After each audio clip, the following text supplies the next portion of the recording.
Hi friends, ಎಲ್ಲರಿಗೂ ನಮಸ್ಕಾರ. ಭಾರತೀಯ ರೈಲ್ವೆ ಇಲಾಖೆಯಲ್ಲಿ ಖಾಲಿಯಿರುವ ಹುದ್ದೆಗಳ ನೇಮಕಾತಿಗಾಗಿ ಅಧಿಸೂಚನೆ ಹೊರಡಿಸಿರುವಂಥದ್ದು. ಅಧಿಸೂಚನೆಯ ಸಂಪೂರ್ಣ ಮಾಹಿತಿ ಈ ವಿಡಿಯೋದೊಳಗಿರ್ತದೆ, ಹಾಗಾಗಿ ವಿಡಿಯೋ ಕೊನೆ ತನಕ ನೋಡ್ರಿ. ಒಟ್ಟಾರೆಯಾಗಿ 1036 ಹುದ್ದೆಗಳು ಖಾಲಿ ಇರುವಂಥದ್ರಿ. ಇವು ಭಾರತದಾದ್ಯಂತ ಒಟ್ಟಾರೆಯಾಗಿ 1036 ಹುದ್ದೆಗಳು ಖಾಲಿ ಇರುವಂಥದ್ದು.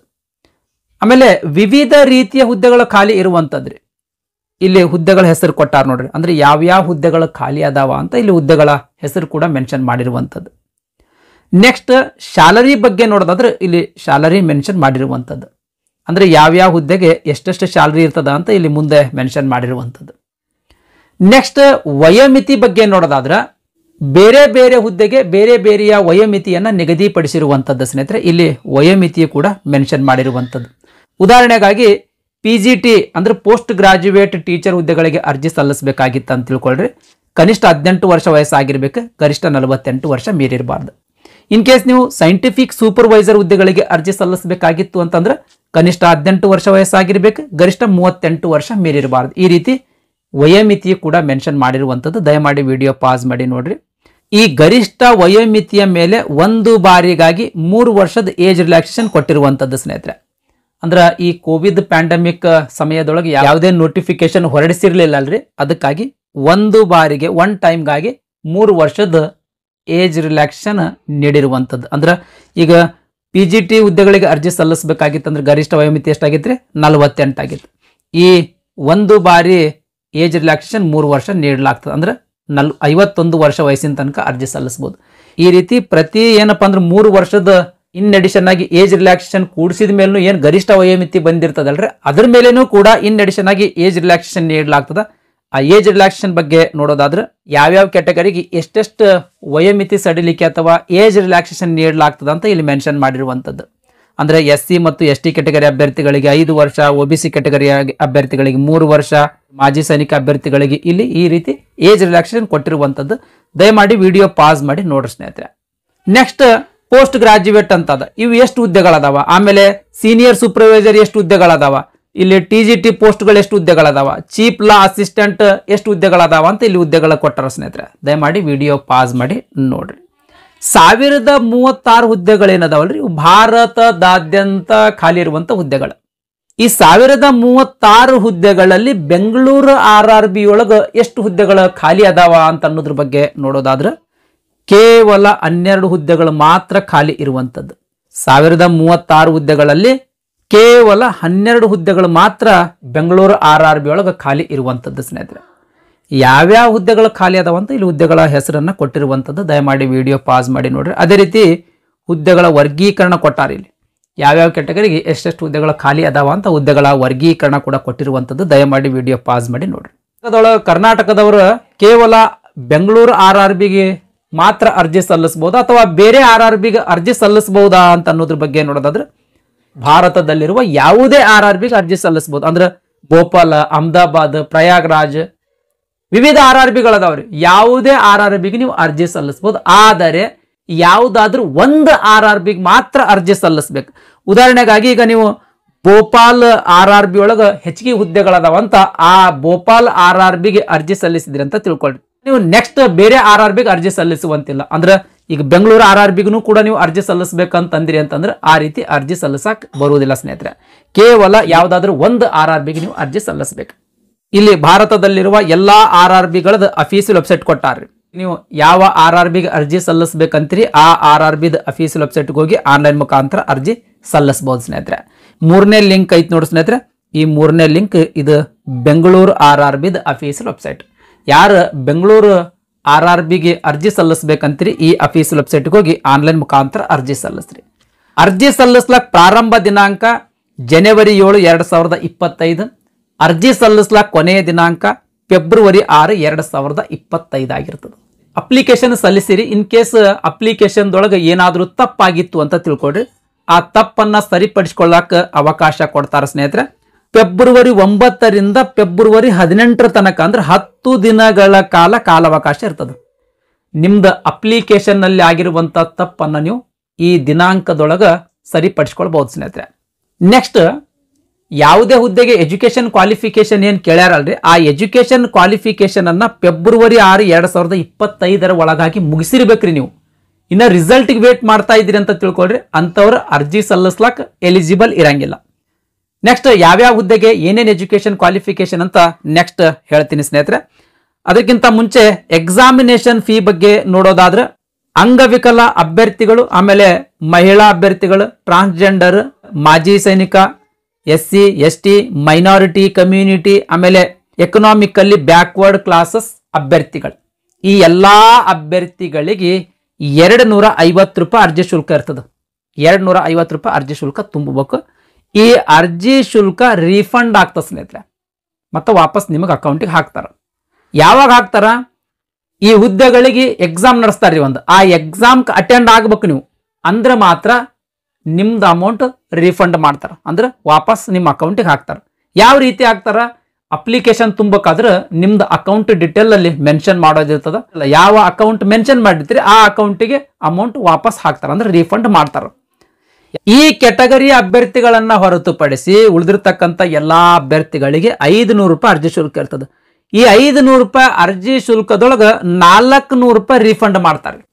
400 ರೂಪಾಯಿ ವಾಪಸ್ ನಿಮ್ಮ ಬ್ಯಾಂಕ್ ಅಕೌಂಟಿಗೆ ಹಾಕ್ತಾರೆ. ಅಪ್ಲಿಕೇಶನ್ದೊಳಗೆ ಯಾವ್ದು ಬ್ಯಾಂಕ್ ಅಕೌಂಟ್ ಡೀಟೇಲ್ಸ್ ಕೊಟ್ಟಿರ್ತೀರಿ ಆ ಬ್ಯಾಂಕ್ ಅಕೌಂಟಿಗೆ ವಾಪಸ್ ಹಾಕ್ತಾರೆ. ಓಕೆ ರೀ.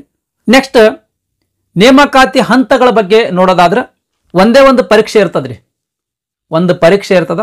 ಆ ಪರೀಕ್ಷೆ ಆದ್ಮೇಲೆ ಈಗ ಏನು ವಿವಿಧ ರೀತಿಯ ಹುದ್ದೆಗಳಾವಲ್ರಿ, ಆ ಹುದ್ದೆಗಳಲ್ಲಿ ಕೆಲವೊಂದು ಹುದ್ದೆಗಳಿಗೆ ಪರ್ಫಾರ್ಮೆನ್ಸ್ ಟೆಸ್ಟ್ ಅಂತ ತಗೊಳ್ತಾರೆ, ಕೆಲವೊಂದು ಹುದ್ದೆಗಳಿಗೆ ಟೀಚಿಂಗ್ ಸ್ಕಿಲ್ ಟೆಸ್ಟ್ ಅಂತ ತಗೊಳ್ತಾರ, ಆಮೇಲೆ ಕೆಲವೊಂದು ಹುದ್ದೆಗಳಿಗೆ ಟ್ರಾನ್ಸ್ಲೇಷನ್ ಟೆಸ್ಟ್ ಅಂತ ತಗೊಳ್ತಾರ. ಈ ರೀತಿಯ ಆ ಹುದ್ದೆಗಳಿಗೆ ಸಂಬಂಧಪಟ್ಟಂತ ಪ್ರಾಕ್ಟಿಕಲ್ ಎಕ್ಸಾಮ್ಗಳು ಕೂಡ ಇರ್ತಾವ. ಈ ಎಕ್ಸಾಮ್ಗಳು ಆದ್ಮೇಲೆ ಡಾಕ್ಯುಮೆಂಟ್ ವೆರಿಫಿಕೇಶನ್ ಇರ್ತದ, ಆಮೇಲೆ ಮೆಡಿಕಲ್ ಎಕ್ಸಾಮಿನೇಷನ್ ಇರ್ತದ. ಈ ಎಕ್ಸಾಮ್ದೊಳಗ ಯಾರು ಅತಿ ಹೆಚ್ಚು ಅಂಕ ಗಳಿಸಿರ್ತಿರಲ್ಲ ಅಂತ ಒಂದು ಹುದ್ದೆಗೆ 10 ಜನ ಅಭ್ಯರ್ಥಿಗಳಂತೆ ಈ ಮುಂದಿನ ಪ್ರಾಕ್ಟಿಕಲ್ ಎಕ್ಸಾಮ್ ಅಥವಾ ಸ್ಕಿಲ್ ಟೆಸ್ಟ್ ಎಕ್ಸಾಮ್ಗಳಿಗೆ ಆಯ್ಕೆ ಮಾಡ್ತಾರೆ. ಅಂದ್ರೆ 1036 ಹುದ್ದೆಗಳದಾವ ಅಂತಂದ್ರೆ 10,360 ಅಭ್ಯರ್ಥಿಗಳನ್ನ ಈ ಪರ್ಫಾರ್ಮೆನ್ಸ್ ಟೆಸ್ಟ್ ಅಥವಾ ಸ್ಕಿಲ್ ಟೆಸ್ಟ್ ಅಥವಾ ಟ್ರಾನ್ಸ್ಲೇಷನ್ ಟೆಸ್ಟ್ಗೆ ಆಯ್ಕೆ ಮಾಡ್ತಾರೆ. ಇವಾಗ PGT teacher, post graduate teacher ಅಥವಾ TGT ಟೀಚರ್ ಹುದ್ದೆಗಳಿಗೆ ಅರ್ಜಿ ಸಲ್ಲಿಸ್ತೀರಿ ಅಂತ ತಿಳ್ಕೊಳ್ರಿ, ಅಂಥವರಿಗೆ ಟೀಚಿಂಗ್ ಸ್ಕಿಲ್ ಟೆಸ್ಟ್ ಅಂತ ತಗೊಳ್ತಾರ ಇನ್ ಎಡಿಷನ್ ಆಗಿ. ಆಮೇಲೆ ಈ ಟೀಚಿಂಗ್ ಸ್ಕಿಲ್ ಟೆಸ್ಟ್ ಪಾಸ್ ಆದ್ರೆ ಮಾತ್ರ ನಿಮಗೆ ನೇಮಕಾತಿ ಮಾಡ್ಕೊಳ್ತಾರ. ಅದೇ ರೀತಿ ಇವಾಗ ಹಿಂದಿ ಟ್ರಾನ್ಸ್ಲೇಟರ್ ಹುದ್ದೆಗಳಿಗೆ ಅರ್ಜಿ ಸಲ್ಲಿಸ್ತೀರಿ ಅಂತಂದ್ರೆ ಟ್ರಾನ್ಸ್ಲೇಷನ್ ಟೆಸ್ಟ್ ಅಂತ ತಗೊಳ್ತಾರ. ಅಂದ್ರೆ ಹಿಂದಿಯಿಂದ ಇಂಗ್ಲಿಷ್ಗೆ, ಇಂಗ್ಲಿಷಿಂದ ಹಿಂದಿಗೆ ಟ್ರಾನ್ಸ್ಲೇಟ್ ಮಾಡುವಂತ ಸಾಮರ್ಥ್ಯ ನಿಮಗೆ ಅದ ಏನಿಲ್ಲ ಅಂತ ಚೆಕ್ ಮಾಡೋದಕ್ಕಾಗಿ ಟ್ರಾನ್ಸ್ಲೇಷನ್ ಟೆಸ್ಟ್ ಅಂತ ತಗೊಳ್ತಾರ. ಇವೆಲ್ಲ ಕ್ವಾಲಿಫೈಯಿಂಗ್ ಎಕ್ಸಾಮ್ಸ್, ಇವೆಲ್ಲ ಪಾಸ್ ಮಾಡಬೇಕಾಗ್ತದೆ. ಓಕೆ ರೀ. ಈ ರೀತಿ ನೇಮಕಾತಿ ಇರ್ತದ. ನೆಕ್ಸ್ಟ್ ಈ ಎಕ್ಸಾಮ್ದ ಬಗ್ಗೆ ನೋಡೋದಾದ್ರೆ ಕಂಪ್ಯೂಟರ್ ಬೇಸ್ಡ್ ಟೆಸ್ಟ್ ಇರ್ತದ್ರಿ. ಪೆನ್ ಪೇಪರ್ ಯೂಸ್ ಮಾಡಂಗಿಲ್ಲ, ಕಂಪ್ಯೂಟರ್ ಬೇಸ್ಡ್ ಟೆಸ್ಟ್ ಇರ್ತದೆ. ಅಂದ್ರೆ ಕಂಪ್ಯೂಟರ್ನಲ್ಲೇ ಎಕ್ಸಾಮ್ ಅನ್ನ ಬರೆಯೋದಿರ್ತದ. MCQ ಕ್ವಶನ್ಸ್ಗಳು ಇರ್ತಾವ್ರಿ, ಡಿಸ್ಕ್ರಿಪ್ಟಿವ್ ಏನು ಬರೆಯೋದಿರಂಗಿಲ್ಲ, MCQ ಕ್ವಶನ್ಸ್ಗಳು ಇರ್ತಾವ. ಅಂದ್ರೆ ಆಬ್ಜೆಕ್ಟಿವ್ ಟೈಪ್ ಕ್ವಶನ್ ಪ್ಯಾಟರ್ನ್ ಇರ್ತದ. ಅಂದ್ರೆ ಒಂದು ಪ್ರಶ್ನೆ ಇರ್ತದ, ಅದಕ್ಕೆ 4 ಆಪ್ಷನ್ಗಳಿರ್ತಾವ, ಅದರೊಳಗೆ ಒಂದು ಸರಿಯಾದ ಉತ್ತರ ಇರ್ತದ, ಆ ಸರಿಯಾದ ಉತ್ತರವನ್ನು ನೀವು ಟಿಕ್ ಮಾಡೋದಿರ್ತದ. ಓಕೆ ರೀ. ಈ ರೀತಿಯ ಎಕ್ಸಾಮ್ ಇರ್ತದ. 100 ಪ್ರಶ್ನೆಗಳಿರ್ತಾವ, ಪ್ರತಿ ಪ್ರಶ್ನೆಗೆ 1 ಅಂಕ ಅಂತ ನಿಗದಿಪಡಿಸಲಾಗಿರ್ತದ. ಅಂದ್ರೆ 100 ಅಂಕದ ಎಕ್ಸಾಮ್, 100 ಮಾರ್ಕ್ಸ್ ಇಂದ ಎಕ್ಸಾಮ್ ಸ್ನೇಹಿತರೆ. 90 ನಿಮಿಷ ಸಮಯಾವಕಾಶ ಇರ್ತದೆ. ಅಂದ್ರೆ 1.5 ತಾಸು ಸಮಯಾವಕಾಶ ಇರ್ತದೆ. ಕ್ವಶನ್ಸ್ ಪೇಪರ್ ಅನ್ನ 5 ಸೆಕ್ಷನ್ಸ್ಗಳಲ್ಲಿ ಡಿವೈಡ್ ಮಾಡಲಾಗಿರ್ತದೆ. ಪ್ರೊಫೆಷನಲ್ ಎಬಿಲಿಟಿ ಅಂತ ಗಿಶಿಂದೇಳಿ 50 ಅಂಕದ ಒಂದು ಸೆಕ್ಷನ್, ಆಮೇಲೆ ಜನರಲ್ ಅವೇರ್ನೆಸ್ 15 ಅಂಕ, ಜನರಲ್ ಇಂಟೆಲಿಜೆನ್ಸ್ ಆ್ಯಂಡ್ ರೀಸನಿಂಗ್ 15 ಅಂಕ, ಮ್ಯಾಥಮೆಟಿಕ್ಸ್ 10 ಅಂಕ, ಜನರಲ್ ಸೈನ್ಸ್ 10 ಅಂಕ. ಈ ರೀತಿ 5 ಸೆಕ್ಷನ್ಗಳಲ್ಲಿ ಕ್ವಶನ್ ಪೇಪರ್ ಅನ್ನ ಡಿವೈಡ್ ಮಾಡಲಾಗಿರ್ತದೆ. ಈ ಪ್ರೊಫೆಷನಲ್ ಎಬಿಲಿಟಿ ಅಂತ ಏನು 50 ಮಾರ್ಕ್ಸ್ ಏನು ಪ್ರಶ್ನೆಗಳು ಕೇಳ್ತಾರಲ್ರಿ, ಅದಕ್ಕೆ ಸಂಬಂಧಪಟ್ಟಂತ ಸೆಲೆಬಸ್ ಅನ್ನ ಇನ್ ಡೀಟೇಲ್ ಆಗಿ ಈ ನೋಟಿಫಿಕೇಶನ್ ಕೊನೆ ಪೇಜ್ಗಳಲ್ಲಿ ಕೊಟ್ಟಿರುವಂತದ್ದು ಸ್ನೇಹಿತರೆ. ಇನ್ನು general awareness, general intelligence and reasoning, mathematics ಇಲ್ಲಿ ಸಿಲೆಬಸ್ ಕೊಟ್ಟರು ಸ್ನೇಹಿತರೆ. ದಯಮಾಡಿ ವಿಡಿಯೋ ಪಾಸ್ ಮಾಡಿ ನೋಡ್ರಿ, ಇಲ್ಲಿ ಐತ್ ನೋಡ್ರಿ ಸ್ನೇಹಿತರೆ, ಇಲ್ಲಿ ಸಿಲೆಬಸ್ ಐತ್ ನೋಡ್ರಿ. ಓಕೆ ರೀ. ಎಲ್ಲಾ ಹುದ್ದೆಯ ಅಭ್ಯರ್ಥಿಗಳ ಈ ಎಕ್ಸಾಮ್ ಅನ್ನ ಕಂಪಲ್ಸರಿಯಾಗಿ ಬರಿಬೇಕಾಗ್ತದ. ಆದ್ರೆ junior translator, Hindi junior translator ಅಂತ ಏನ ಒಂದು ಹುದ್ದೆ ಅದಲ್ಲ, ಆ ಹುದ್ದೆಯ ಅಭ್ಯರ್ಥಿಗಳನ್ನ ಹೊರತುಪಡಿಸಿ, ಅಂದ್ರೆ ಆ ಹುದ್ದೆಗೆ ಅರ್ಜಿ ಯಾರು ಸಲ್ಲಿಸಿರಲ್ರಿ ಆ ಅಭ್ಯರ್ಥಿಗಳನ್ನ ಹೊರತುಪಡಿಸಿ ಉಳಿದಿರ್ತಕ್ಕಂಥ ಎಲ್ಲಾ ಅಭ್ಯರ್ಥಿಗಳ ಈ ಎಕ್ಸಾಮ್ ಅನ್ನ ಕಂಪಲ್ಸರಿಯಾಗಿ ಅಟೆಂಡ್ ಮಾಡಬೇಕಾಗ್ತದೆ. ಈ ಎಕ್ಸಾಮ್ದೊಳಗ ನೆಗೆಟಿವ್ ಮಾರ್ಕಿಂಗ್ ಇರ್ತದ್ರಿ, 1/3 ನೆಗೆಟಿವ್ ಇರ್ತದ.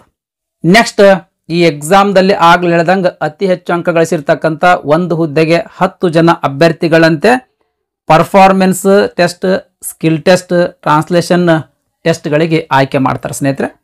ನೆಕ್ಸ್ಟ್ ಇನ್ನು ಜೂನಿಯರ್ ಹಿಂದಿ ಟ್ರಾನ್ಸ್ಲೇಟರ್ ಅಂತ ಏನು ಹುದ್ದೆ ಅದಲ್ರಿ, ಅದಕ್ಕೂ ಕೂಡ ಒಂದು ಕಂಪ್ಯೂಟರ್ ಬೇಸ್ಡ್ ಟೆಸ್ಟ್ ಇರ್ತದ. ಈ ಎಕ್ಸಾಮ್ದೊಳಗೆ ಅತಿ ಹೆಚ್ಚು ಅಂಕ ಗಳಿಸಿರ್ತಕ್ಕಂಥ ಒಂದು ಹುದ್ದೆಗೆ 10 ಜನ ಅಭ್ಯರ್ಥಿಗಳಂತೆ ಟ್ರಾನ್ಸ್ಲೇಷನ್ ಟೆಸ್ಟಿಗೆ ಸೆಲೆಕ್ಟ್ ಮಾಡ್ತಾರೆ. ಈ ಎಕ್ಸಾಮ್ದು ಸಿಲೆಬಸ್ ಏನಿರ್ತದ ಅಂತ ಅನ್ಯಕ್ಷರ 7ರಲ್ಲಿ ಮೆನ್ಷನ್ ಮಾಡಿರುವಂಥದ್ದು ಸ್ನೇಹಿತರೆ. ಈ ನೋಟಿಫಿಕೇಶನ್ ನಲ್ಲಿನ ಅನ್ಯಕ್ಷರ 7ಅನ್ನ ನೋಡ್ಕೊಳ್ರಿ ಸ್ನೇಹಿತರೆ. ಓಕೆ ರೀ. ಟ್ರಾನ್ಸ್ಲೇಷನ್ ಟೆಸ್ಟ್ ಒಳಗೆ ಏನಿರ್ತೈತ್ರಿ, ಟ್ರಾನ್ಸ್ಲೇಷನ್ ಟೆಸ್ಟ್ ಒಳಗೆ ಹಿಂದಿಯಿಂದ ಇಂಗ್ಲಿಷಿಗೆ, ಇಂಗ್ಲಿಷಿಂದ ಹಿಂದಿಗೆ ಟ್ರಾನ್ಸ್ಲೇಷನ್ ಮಾಡುವಂತ ಸ್ಕಿಲ್ ಅನ್ನ ಚೆಕ್ ಮಾಡ್ತಾರೆ ಸ್ನೇಹಿತರೆ. ಓಕೆ ರೀ. ಈ ಟ್ರಾನ್ಸ್ಲೇಷನ್ ಟೆಸ್ಟ್ ಏನದಲ್ಲ ಸ್ನೇಹಿತರೆ, ಓನ್ಲಿ ಕ್ವಾಲಿಫೈಯಿಂಗ್ ಟೆಸ್ಟ್ ಸ್ನೇಹಿತರೆ. ಈ ಕಂಪ್ಯೂಟರ್ ಬೇಸ್ಡ್ ಎಕ್ಸಾಮ್ದೊಳಗೆ ಅತಿ ಹೆಚ್ಚು ಅಂಕ ಗಳಿಸಿರ್ತಕ್ಕಂಥ ಅಭ್ಯರ್ಥಿಗಳನ್ನ ಈ ಟ್ರಾನ್ಸ್ಲೇಷನ್ ಟೆಸ್ಟಿಗೆ ಸೆಲೆಕ್ಟ್ ಮಾಡ್ತಾರೆ. ಈ ಟ್ರಾನ್ಸ್ಲೇಷನ್ ಟೆಸ್ಟ್ ಕೂಡ ನೀವು ಕಂಪಲ್ಸರಿಯಾಗಿ ಪಾಸ್ ಮಾಡಲೇಬೇಕು. ಇನ್ ಕೇಸ್ ಟ್ರಾನ್ಸ್ಲೇಷನ್ ಟೆಸ್ಟ್ ಒಳಗೆ ನೀವು ಫೇಲ್ ಆದ್ರಿ ಅಂತಂದ್ರೆ ನಿಮಗೆ ಹಿಂದಿ ಜೂನಿಯರ್ ಟ್ರಾನ್ಸ್ಲೇಟರ್ ಅಂತ ನೇಮಕಾತಿ ಮಾಡ್ಕೊಳ್ಳಂಗಿಲ್ಲ ಸ್ನೇಹಿತರೆ. ಓಕೆ ರೀ. ಹಾಗಾಗಿ ಇದು ಕ್ವಾಲಿಫೈಯಿಂಗ್ ಟೆಸ್ಟ್ ಸ್ನೇಹಿತರೆ. ನೆಕ್ಸ್ಟ್ ಪರ್ಫಾರ್ಮೆನ್ಸ್ ಟೆಸ್ಟ್ ಅಥವಾ skill test. Next performance test ಅಥವಾ ಟೀಚಿಂಗ್ ಸ್ಕಿಲ್ ಟೆಸ್ಟ್. ಈ ಕಂಪ್ಯೂಟರ್ ಬೇಸ್ಡ್ ಟೆಸ್ಟ್ ಏನು 100 ಮಾರ್ಕ್ಸ್ ಇಂದ ಎಕ್ಸಾಮ್ ಇರ್ತದಲ್ಲ, ಅದರೊಳಗೆ ಅತಿ ಹೆಚ್ಚು ಅಂಕ ಗಳಿಸಿರ್ತಕ್ಕಂಥ ಒಂದು ಹುದ್ದೆಗೆ 10 ಜನ ಅಭ್ಯರ್ಥಿಗಳಂತೆ ಈ ಪರ್ಫಾರ್ಮೆನ್ಸ್ ಟೆಸ್ಟ್ ಅಥವಾ ಟೀಚಿಂಗ್ ಸ್ಕಿಲ್ ಟೆಸ್ಟಿಗೆ ಸೆಲೆಕ್ಟ್ ಮಾಡ್ತಾರೆ. ಪೋಸ್ಟ್ ಗ್ರಾಜುಯೇಟ್ ಟೀಚರ್, ಆಮೇಲೆ trained graduate teacher, physical training instructor, primary teacher, assistant teacher, junior school teacher, ಈ ಎಲ್ಲಾ ಹುದ್ದೆಗಳಿಗೆ ಈ ಟೀಚಿಂಗ್ ಸ್ಕಿಲ್ ಟೆಸ್ಟ್ ಅಂತ ಒಂದು ಕ್ವಾಲಿಫೈಯಿಂಗ್ ಎಕ್ಸಾಮ್ ಇರ್ತದ್ರಿ.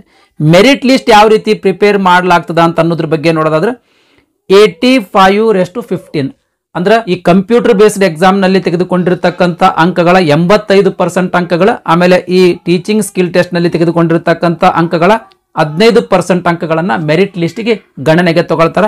ಈ 2 ಅಂಕಗಳನ್ನ ಕೂಡಿಸಿರ ಯಾರು ಅತಿ ಹೆಚ್ಚು ಅಂಕಗಳ ಬಂದಿರ್ತಾವೋ ಅಂತ ಅಭ್ಯರ್ಥಿಗಳನ್ನ ನೇಮಕಾತಿ ಮಾಡ್ಕೊಳ್ತಾರ. ನೆಕ್ಸ್ಟ್ ಇದಾದ್ಮೇಲೆ ಡಾಕ್ಯುಮೆಂಟ್ ವೆರಿಫಿಕೇಶನ್ ಆದ್ಮೇಲೆ ಮೆಡಿಕಲ್ ಎಕ್ಸಾಮಿನೇಷನ್ ಇರ್ತದೆ ಸ್ನೇಹಿತರೆ. ನೆಕ್ಸ್ಟ್ ಹೌ ಟು ಅಪ್ಲೈ ಅಂದ್ರೆ ಅರ್ಜಿ ಹೆಂಗ್ ಸಲ್ಲಿಸಬೇಕು ಅಂತ ಅನ್ನೋದ್ರ ಬಗ್ಗೆ ಇಲ್ಲಿ ಗೈಡ್ಲೈನ್ಸ್ ಕೊಟ್ಟಿರುವಂತದ್ದು ಸ್ನೇಹಿತರೆ. ನೋಟಿಫಿಕೇಶನ್ ಲಿಂಕ್ ಈ ವಿಡಿಯೋದ ಡಿಸ್ಕ್ರಿಪ್ಷನ್ ದಾಗ ಕೊಟ್ಟಿರ್ತೀನಿ. ಆ ಲಿಂಕ್ ಮೇಲೆ ಕ್ಲಿಕ್ ಮಾಡೋದ್ರ ಮೂಲಕ ನೋಟಿಫಿಕೇಶನ್ ಅನ್ನ ಡೌನ್ಲೋಡ್ ಮಾಡಿಕೊಂಡು ಈ ಅರ್ಜಿ ಹೆಂಗ್ ಸಲ್ಲಿಸಬೇಕಂತ ಏನು ಗೈಡ್ಲೈನ್ಸ್ ಕೊಟ್ಟರಲ್ರಿ ಅದನ್ನ ಕಂಪ್ಲೀಟ್ ಆಗಿ ಓದ್ರಿ. ಅದೇ ರೀತಿ ಅಪ್ಲಿಕೇಶನ್ ಲಿಂಕ್ ಕೂಡ ಈ ವಿಡಿಯೋದ ಡಿಸ್ಕ್ರಿಪ್ಷನ್ ದಾಗ ಕೊಟ್ಟಿರ್ತೀನಿ. ಆ ಲಿಂಕ್ ಮೇಲೆ ಕ್ಲಿಕ್ ಮಾಡೋದ್ರ ಮೂಲಕ ಅಪ್ಲಿಕೇಶನ್ ಹಾಕಕ್ಕೆ ಸ್ಟಾರ್ಟ್ ಮಾಡ್ರಿ. ಇಲ್ಲಿ ಪ್ರತಿಯೊಂದು ಹುದ್ದೆಗಳದ ಸಿಲೆಬಸ್ ಕೊಟ್ಟಾರ ನೋಡಿ ಸ್ನೇಹಿತರೆ. ಹಿಂದಿ ಜೂನಿಯರ್ ಟ್ರಾನ್ಸ್ಲೇಟರ್ ಇಲ್ಲಿ ಸಿಲೆಬಸ್ ಕೊಟ್ಟಾರ ನೋಡಿ ಸ್ನೇಹಿತರೆ. ನೆಕ್ಸ್ಟ್ ಅದೇ ರೀತಿ ಸ್ಟಾಫ್ ಅಂಡ್ ವೆಲ್ಫೇರ್ ಇನ್ಸ್ಟ್ರಕ್ಟರ್ ಇಲ್ಲಿ ಸಿಲೆಬಸ್ ಕೊಟ್ಟಾರ. ಅಂದ್ರೆ ಏನೇನು 50 ಮಾರ್ಕ್ಸ್ ಇಂದ ಏನು ಫಸ್ಟ್ ಇಂದ ಐತಲ್ರಿ, 50 ಮಾರ್ಕ್ಸ್ ಇಂದ ಏನೇನು ಓದ್ಕೊಳ್ಬೇಕಂತ ಇಲ್ಲಿ ಸಿಲೆಬಸ್ ಕೊಟ್ಟಾರ ಸ್ನೇಹಿತರೆ. ಪ್ರತಿಯೊಂದು ಸಿಲೆಬಸ್ ಇಲ್ಲಿ ಮೆನ್ಷನ್ ಮಾಡಿರುವಂತದ್ದು. ನೆಕ್ಸ್ಟ್ ಎಜುಕೇಶನ್ ಕ್ವಾಲಿಫಿಕೇಶನ್ ಬಗ್ಗೆ ನೋಡೋದಾದ್ರೆ ಮೊದಲನೇದಾಗಿ ಪೋಸ್ಟ್ ಗ್ರಾಜುಯೇಟ್ ಟೀಚರ್. ಯಾವ ವಿಷಯದಲ್ಲಿ ಪೋಸ್ಟ್ ಗ್ರಾಜುಯೇಟ್ ಟೀಚರ್ ಹುದ್ದೆಗಳಿಗೆ ಅರ್ಜಿ ಸಲ್ಲಿಸಬೇಕಂತಿರೋ ಆ ವಿಷಯದಲ್ಲಿ ಸ್ನಾತಕೋತ್ತರ ಪದವಿ ಪಾಸ್ ಮಾಡಿರ್ಬೇಕು, ಅದ್ರ ಜೊತೆಗೆ BEd ಪಾಸ್ ಮಾಡಿರ್ಬೇಕು ಸ್ನೇಹಿತರೆ. ಉದಾಹರಣೆಗಾಗಿ ಈಗ ಕಾಮರ್ಸ್ ವಿಷಯದಲ್ಲಿ ಪೋಸ್ಟ್ ಗ್ರಾಜುಯೇಟ್ ಟೀಚರ್ ಹುದ್ದೆಗಳಿಗೆ ಅರ್ಜಿ ಸಲ್ಲಿಸಬೇಕಾಗಿತ್ತು ಅಂತಂದ್ರೆ MCom ಪಾಸ್ ಮಾಡಿರ್ಬೇಕು, ಅದ್ರ ಜೊತೆಗೆ BEd ಪಾಸ್ ಮಾಡಿರ್ಬೇಕು. ಕಂಪ್ಯೂಟರ್ ನಾಲೆಜ್ ಹೊಂದಿದ್ದವರಿಗೆ ಪ್ರಿಫರೆನ್ಸ್ ಅನ್ನ ನೀಡಲಾಗ್ತದೆ. ಪ್ರತಿಯೊಂದು ಹುದ್ದೆಗಳಿಗೆ ಕಂಪ್ಯೂಟರ್ ಅಪ್ಲಿಕೇಶನ್ ಕೇಳಿರುವಂತದ್ದು ಸ್ನೇಹಿತರೆ. ಇನ್ ಕೇಸ್ ಕಂಪ್ಯೂಟರ್ ನಾಲೆಜ್ ಇಲ್ಲ ಅಂದ್ರೂ ಕೂಡ ನೀವು ಅರ್ಜಿ ಸಲ್ಲಿಸಬಹುದು. ಓಕೆ ರೀ. ನೆಕ್ಸ್ಟ್ ಅದೇ ರೀತಿ ಹಿಂದಿ ವಿಷಯದ ಪೋಸ್ಟ್ ಗ್ರಾಜುಯೇಟ್ ಟೀಚರ್ ನೋಡ್ರಿ, ಹಿಂದಿ ಅಥವಾ ಸಂಸ್ಕೃತ ವಿಷಯದಲ್ಲಿ 50% ಅಂಕಗಳೊಂದಿಗೆ ಮಾಸ್ಟರ್ ಡಿಗ್ರಿ ಪಾಸ್ ಮಾಡಿರ್ಬೇಕು, ಅದ್ರ ಜೊತೆಗೆ ಗ್ರಾಜುಯೇಷನ್ ನಲ್ಲಿ ಹಿಂದಿ ಒಂದು ಸಬ್ಜೆಕ್ಟ್ ಆಗಿ ಓದಿರ್ಬೇಕು. ಓಕೆ ರೀ. ಅದ್ರ ಜೊತೆಗೆ BEd ಪಾಸ್ ಮಾಡಿರ್ಬೇಕು ಸ್ನೇಹಿತರೆ. ಇದಿಷ್ಟು ಹಿಂದಿ ಪೋಸ್ಟ್ ಗ್ರಾಜುಯೇಟ್ ಟೀಚರ್. ಇದೇ ರೀತಿ ಯಾವ ವಿಷಯದಲ್ಲಿ ನೀವು ಪೋಸ್ಟ್ ಗ್ರಾಜುಯೇಟ್ ಟೀಚರ್ ಹುದ್ದೆಗಳಿಗೆ ಅರ್ಜಿ ಸಲ್ಲಿಸಬೇಕಂತೀರಿ ಆ ವಿಷಯದಲ್ಲಿ ಸ್ನಾತಕೋತ್ತರ ಪದವಿಯನ್ನು ನೀವು ಪಾಸ್ ಮಾಡಿರ್ಬೇಕು ಸ್ನೇಹಿತರೆ. ನೆಕ್ಸ್ಟ್ ಇಲ್ಲಿ ಎಲ್ಲ ಎಜುಕೇಶನ್ ಕ್ವಾಲಿಫಿಕೇಶನ್ ಕೊಟ್ಟಿರುವಂತದ್ದು, ದಯಮಾಡಿ ವಿಡಿಯೋ ಪಾಸ್ ಮಾಡಿ ನೋಡ್ರಿ. Next chief law assistant LLB pass ಮಾಡಿರ್ಬೇಕ್ರಿ. LLB ಪಾಸ್ ಮಾಡಿ 3 ವರ್ಷ ಲಾಯರ್ ಆಗಿ ವರ್ಕ್ ಮಾಡಿರುವಂತ ಎಕ್ಸ್ಪೀರಿಯನ್ಸ್ ಅನ್ನ ಹೊಂದಿರಬೇಕು, ಅಂದ್ರೆ ಮಾತ್ರ ನೀವು ಚೀಫ್ ಲಾ ಅಸಿಸ್ಟೆಂಟ್ ಹುದ್ದೆಗಳಿಗೆ ಅರ್ಜಿ ಸಲ್ಲಿಸಬಹುದು. Next public prosecutor LLB pass ಮಾಡಿ 5 ವರ್ಷ ಲಾಯರ್ ಆಗಿ ವರ್ಕ್ ಮಾಡಿರುವಂತ ಎಕ್ಸ್ಪೀರಿಯನ್ಸ್ ಅನ್ನ ಹೊಂದಿರಬೇಕು. Next physical training instructor BPEd pass ಮಾಡಿರ್ಬೇಕ್ರಿ. ಅಂದ್ರೆ ಬ್ಯಾಚುಲರ್ ಇನ್ ಫಿಸಿಕಲ್ ಎಜುಕೇಶನ್ ಅಂತ ಒಂದು ಕೋರ್ಸ್ ಬರ್ತದ, ಆ ಕೋರ್ಸ್ ಅನ್ನು ನೀವು ಪಾಸ್ ಮಾಡಿರ್ಬೇಕು ಸ್ನೇಹಿತರೆ. ನೆಕ್ಸ್ಟ್ ಇಂಗ್ಲಿಷ್ ವಿಷಯದೊಳಗ ಟ್ರೈನ್ ಗ್ರಾಜುಯೇಟ್ ಟೀಚರ್ ಬೆಂಗಳೂರಿನ RRB ಅಲ್ಲಿ ಈ ಹುದ್ದೆಗಳು ಖಾಲಿ ಇರುವಂತದ್ದು ಸ್ನೇಹಿತರೆ. ಇಲ್ಲಿ ಎಜುಕೇಶನ್ ಕ್ವಾಲಿಫಿಕೇಶನ್ ಕೊಟ್ಟಾರ ಸ್ನೇಹಿತರೆ. ನೋಡ್ರಿ, ಎ ಅದ. ಎ ಅಂದ್ರೆ ಫಸ್ಟ್ ಎಜುಕೇಶನ್ ಕ್ವಾಲಿಫಿಕೇಶನ್. ಇಲ್ಲಿ 1 2 3 4 5 6 7 ಎಜುಕೇಶನ್ ಕ್ವಾಲಿಫಿಕೇಶನ್ ಕೊಟ್ರ. ಈ 7 ಎಜುಕೇಶನ್ ಕ್ವಾಲಿಫಿಕೇಶನ್ ದೊಳಗೆ ಯಾವ್ದಾದ್ರು ಒಂದು ಎಜುಕೇಶನ್ ಕ್ವಾಲಿಫಿಕೇಶನ್ ಅನ್ನು ನೀವು ಪಾಸ್ ಮಾಡಿರ್ಬೇಕು. ಅದ್ರ ಜೊತೆಗೆ ಇಲ್ಲಿ ಬಿ ಆದ ಸ್ನೇಹಿತರೆ, TET ಅನ್ನ ಪಾಸ್ ಮಾಡಿರ್ಬೇಕು. ಓಕೆ ರೀ.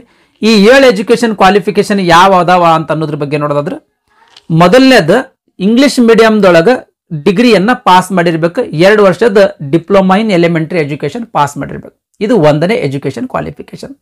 ನೆಕ್ಸ್ಟ್ 2ನೇದು 50% ಅಂಕಗಳೊಂದಿಗೆ ಡಿಗ್ರಿ ಪಾಸ್ ಮಾಡಿರ್ಬೇಕು. ಇನ್ ಕೇಸ್ 50% ಅಂಕಗಳೊಂದಿಗೆ ಡಿಗ್ರಿ ಪಾಸ್ ಮಾಡಿರಲಿಲ್ಲ ಅಂತ ತಿಳ್ಕೊಳ್ರಿ, ಪೋಸ್ಟ್ ಗ್ರಾಜುಯೇಷನ್ ಆದ್ರೂ ಪಾಸ್ ಮಾಡಿರ್ಬೇಕು. ಈ 2 ಎಜುಕೇಶನ್ ಕ್ವಾಲಿಫಿಕೇಶನ್ ದೊಳಗ ಯಾವ್ದಾದ್ರು ಒಂದು ಎಜುಕೇಶನ್ ಕ್ವಾಲಿಫಿಕೇಶನ್ ಪಾಸ್ ಮಾಡಿರಿ, ಅದ್ರ ಜೊತೆಗೆ B.Ed ಅನ್ನ ಪಾಸ್ ಮಾಡಿರ್ಬೇಕು. ಇದು 2ನೇ ಕ್ವಾಲಿಫಿಕೇಶನ್ ಸ್ನೇಹಿತರೆ. ನೆಕ್ಸ್ಟ್ 3ನೇದು 45% ಅಂಕಗಳೊಂದಿಗೆ ಇಂಗ್ಲಿಷ್ ಮೀಡಿಯಂದೊಳಗ ಡಿಗ್ರಿ ಪಾಸ್ ಮಾಡಿರ್ಬೇಕು. 1 ವರ್ಷದ B.Ed ಕೋರ್ಸ್ ಅನ್ನ ಪಾಸ್ ಮಾಡಿರ್ಬೇಕು. ಇದು 3ನೇ ಎಜುಕೇಶನ್ ಕ್ವಾಲಿಫಿಕೇಶನ್. ನೆಕ್ಸ್ಟ್ 4ನೇ ಎಜುಕೇಶನ್ ಕ್ವಾಲಿಫಿಕೇಶನ್ 50% ಅಂಕಗಳೊಂದಿಗೆ PUC ಪಾಸ್ ಮಾಡಿರ್ಬೇಕು. ಅದರ ಜೊತೆಗೆ 4 ವರ್ಷದ bachelor in elementary education pass ಮಾಡಿರ್ಬೇಕು. ಇದು 4ನೇ ಎಜುಕೇಶನ್ ಕ್ವಾಲಿಫಿಕೇಶನ್. ನೆಕ್ಸ್ಟ್ 5ನೇದು 50% ಅಂಕಗಳೊಂದಿಗೆ PUC ಪಾಸ್ ಮಾಡಿರ್ಬೇಕು. 4 ವರ್ಷದ BA ಆಗಿರ್ಬೋದು, BSc ಎಜುಕೇಶನ್ ಆಗಿರ್ಬೋದು, ಅಥವಾ BA ಎಜುಕೇಶನ್ ಆಗಿರ್ಬೋದು, ಅಥವಾ BSc ಎಜುಕೇಶನ್ ಆಗಿರ್ಬೋದು. ಇಷ್ಟೊಳಗೆ ಯಾವ್ದಾದ್ರು ಒಂದು ಕೋರ್ಸ್ ಅನ್ನ ಪಾಸ್ ಮಾಡಿರ್ಬೇಕು. ನೆಕ್ಸ್ಟ್ 6ನೇ ಎಜುಕೇಶನ್ ಕ್ವಾಲಿಫಿಕೇಶನ್ ಇಂಗ್ಲಿಷ್ ಮೀಡಿಯಂದೊಳಗ 50% ಅಂಕಗಳೊಂದಿಗೆ ಡಿಗ್ರಿ ಪಾಸ್ ಮಾಡಿರ್ಬೇಕು. 1 ವರ್ಷದ ಸ್ಪೆಷಲ್ ಎಜುಕೇಶನ್ B.Ed ದೊಳಗ ಸ್ಪೆಷಲ್ ಎಜುಕೇಶನ್ ಅನ್ನ ಮುಗಿಸಿರ್ಬೇಕು. ಇದು 6ನೇದು. ನೆಕ್ಸ್ಟ್ 7ನೇದು 55% ಅಂಕಗಳೊಂದಿಗೆ ಇಂಗ್ಲಿಷ್ ಮೀಡಿಯಂದೊಳಗ ಪೋಸ್ಟ್ ಗ್ರಾಜುಯೇಷನ್ ಪಾಸ್ ಮಾಡಿರ್ಬೇಕು. ಅದ್ರ ಜೊತೆಗೆ 3 ವರ್ಷದ B.Ed ಅಥವಾ M.Ed ಅನ್ನ ಪಾಸ್ ಮಾಡಿರ್ಬೇಕು. ಇದು 7ನೇ ಎಜುಕೇಶನ್ ಕ್ವಾಲಿಫಿಕೇಶನ್. ಈ 7 ಎಜುಕೇಶನ್ ಕ್ವಾಲಿಫಿಕೇಶನ್ ದೊಳಗ ಯಾವ್ದಾದ್ರು ಒಂದು ಎಜುಕೇಶನ್ ಕ್ವಾಲಿಫಿಕೇಶನ್ ಅನ್ನ ನೀವು ಮುಗಿಸಿರ್ಬೇಕು. ಅದ್ರ ಜೊತೆಗೆ ಟೆಟ್ ಪಾಸ್ ಮಾಡಿರ್ಬೇಕು. ಟೆಟ್ ಒಳಗೆ KTET ಅಥವಾ CTET ಅಂತ ಕನ್ಫ್ಯೂಷನ್ ಆಗ್ತದೆ ಸ್ನೇಹಿತರೆ. ಇಲ್ಲಿ ಕೊಟ್ಟಾರ, in accordance with the guidance framed by NCTE ಅಂತದ. ಅಂದ್ರೆ NCTE ಗೈಡೆನ್ಸ್ ನ ಮೇರೆಗೆ ಟೆಟ್ ಏನ್ ನಡೆಸ್ತಾರಲ್ರಿ, ಆ ಟೆಟ್ ಅನ್ನ ಪಾಸ್ ಮಾಡಿರ್ಬೇಕಂತ ಮೆನ್ಷನ್ ಮಾಡಿರುವಂತದ್ದು. ಈ NCTE CTET ಗೆ ಗೈಡೆನ್ಸ್ ಕೊಡ್ತಾ ಸ್ನೇಹಿತರೆ. ಅಂದ್ರೆ ನೀವು CTET ಅನ್ನ ಪಾಸ್ ಮಾಡಿರ್ಬೇಕು. ಅಂದ್ರ ಈ ಹುದ್ದೆಗಳಿಗೆ ಅರ್ಜಿ ಸಲ್ಲಿಸಬಹುದು. ಅಂದ್ರ ಈ 7 ಎಜುಕೇಶನ್ ಕ್ವಾಲಿಫಿಕೇಶನ್ ದೊಳಗ ಯಾವ್ದಾದ್ರು ಒಂದು ಎಜುಕೇಶನ್ ಕ್ವಾಲಿಫಿಕೇಶನ್ ಪಾಸ್ ಮಾಡಿ ಅದ್ರ ಜೊತೆಗೆ CTET ಅನ್ನ ಪಾಸ್ ಮಾಡಿರ್ಬೇಕು. ಸೆಂಟ್ರಲ್ ಟೀಚರ್ ಎಲಿಜಿಬಿಲಿಟಿ ಟೆಸ್ಟ್ ಅನ್ನ ನೀವು ಪಾಸ್ ಮಾಡಿರ್ಬೇಕು. ಅಂದ್ರ ಈ ಹುದ್ದೆಗಳಿಗೆ ಅರ್ಜಿ ಸಲ್ಲಿಸಬಹುದು. ನೆಕ್ಸ್ಟ್ ಫಿಸಿಕಲ್ ಟ್ರೈನಿಂಗ್ ಇನ್ಸ್ಟ್ರಕ್ಟರ್ ಅಂತ ಇನ್ನೊಂದು ಹುದ್ದೆ ಆದ ಸ್ನೇಹಿತರೆ. B.Ped pass ಮಾಡಿರ್ಬೇಕ್ರಿ. ಅಂದ್ರ ಬ್ಯಾಚುಲರ್ ಇನ್ ಫಿಸಿಕಲ್ ಎಜುಕೇಶನ್ ಅಂತ ಒಂದು ಕೋರ್ಸ್ ಬರ್ತದ, ಆ ಕೋರ್ಸ್ ಪಾಸ್ ಮಾಡಿದ್ರಿ ಅಂತಂದ್ರೆ ಈ ಫಿಸಿಕಲ್ ಟ್ರೈನಿಂಗ್ ಇನ್ಸ್ಟ್ರಕ್ಟರ್ ಹುದ್ದೆಗಳಿಗೆ ಅರ್ಜಿ ಸಲ್ಲಿಸಬಹುದು. ಅದೇ ರೀತಿಯಲ್ಲಿ ವಿವಿಧ ಹುದ್ದೆಗಳಿಗೆ ಸಂಬಂಧಪಟ್ಟಂಗ ಮುಂದೆ ಎಜುಕೇಶನ್ ಕ್ವಾಲಿಫಿಕೇಶನ್ ಕೊಟ್ಟಿರುವಂತದ್ದು ಸ್ನೇಹಿತರೆ. ಎಲ್ಲವನ್ನ ಒಮ್ಮೆ ಕಂಪ್ಲೀಟ್ ಆಗಿ ಓದ್ಕೊಂಡು ಯಾವ ಹುದ್ದೆಗೆ ನೀವು ಕ್ವಾಲಿಫೈ ಆಗಿರ್ತೀರೋ ಆ ಹುದ್ದೆಗಳಿಗೆ ಅರ್ಜಿ ಸಲ್ಲಿಸಬಹುದು ಸ್ನೇಹಿತರೆ. ಇದಿಷ್ಟು ಭಾರತೀಯ ಇಲಾಖೆಯಲ್ಲಿ ಖಾಲಿ ಇರುವ ಹುದ್ದೆಗಳ ನೇಮಕಾತಿಗಾಗಿ ಹೊರಡಿಸಿರುವಂತಹ ಅಧಿಸೂಚನೆಯ ಮಾಹಿತಿಯಾಗಿತ್ತು. ಈ ವಿಡಿಯೋ ನಿಮಗೆ ಇಷ್ಟ ಆಗಿತ್ತು ಅಂದ್ರೆ ದಯಮಾಡಿ ಲೈಕ್ ಬಟನ್ ಮೇಲೆ ಪ್ರೆಸ್ ಮಾಡಿರಿ. ಅದೇ ರೀತಿ ನಿಮ್ಮ ಫ್ರೆಂಡ್ಸರಿಗೂ ಕೂಡ ಶೇರ್ ಮಾಡಿರಿ ಅಂತ ವಿನಂತಿಸಿಕೊಳ್ಳುತ್ತಾ ಇವತ್ತಿನ ವಿಡಿಯೋ ಮುಗಿಸ್ತಾ ಇದ್ದೀನಿ. ಧನ್ಯವಾದಗಳು.